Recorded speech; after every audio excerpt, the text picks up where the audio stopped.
For many years, audiophiles have known that cables matter. They are demonstrably different sounding. Some of them may charge too much for what they do, but fundamentally, cables are the arteries through which the music or movies flow. It's not an accident that people are willing to spend, in some cases, tens of thousands of dollars on their cables for a high-end 2-channel system.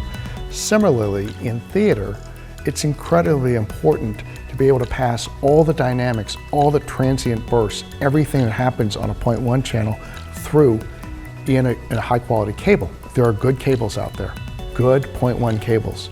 Most of them are very, very expensive. I've auditioned $1,500 cables, I've auditioned 3,000-pound cables, and they're fine, but they're enormously expensive, and it sort of begets the whole purpose of having a line like HT and many of the other, frankly, good home theater subwoofers. Home theater subwoofers do not need to be necessarily wildly expensive to deliver the goods. It is a matter of speed, horsepower, and explosiveness, and you can do those things for fairly reasonable prices. So to us, it seemed really important that we be able to deliver something that was audibly superior and yet keep costs within control. We've got 2 different models that will be coming out with later this year, the first of which is going to be affordable by virtually any standard. And I'm really proud of the quality of execution of these. They'll be available in black or white because so many people either have white baseboards that they need to be able to run cable, in some cases a very long distance. It can be 30, 40 feet. If you have a subwoofer in the front and your electronics is back, for example, tucked into a wall or into a rack in a closet,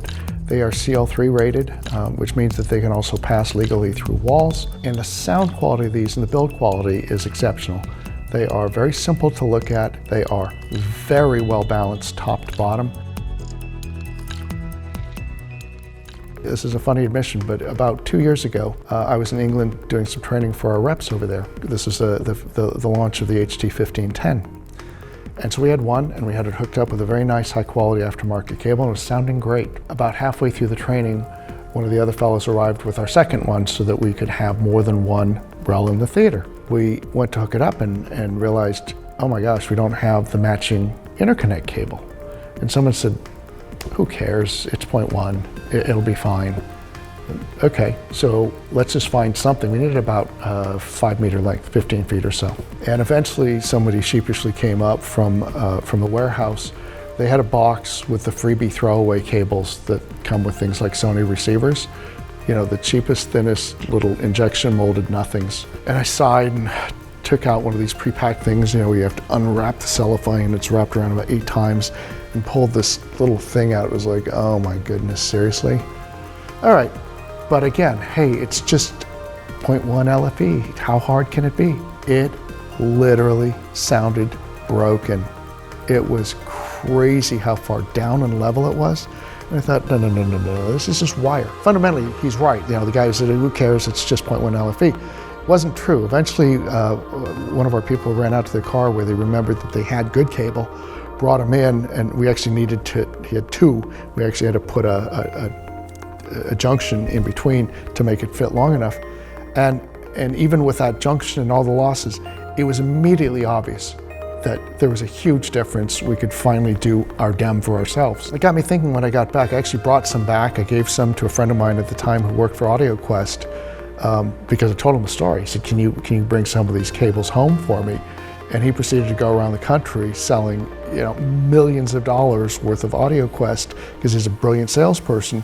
And he was able to overcome that initial, do wires make any difference? That sort of initial resistance that we all still have, right? Seriously, it's a wire, come on. I'll tell you this, I developed a very quick, very simple test for how to assess the efficacy of a 0.1 cable. I've never seen anybody else do it. We're gonna be using this going forward as we develop just 0.1s. We're not getting into the cable game. We are developing cables that are exceptional for home theater and make sense for employment with our HTs. These cables are very well balanced and they are wickedly dynamic, and they really bring out, as usual, the emotions in the scene. Those are our goals going in. It has not been quick. It has not been particularly easy to get these developed. We've been at it for well over a year. We'll very shortly be bringing these out. We're really proud of these, and we think they do some things that will have people talking.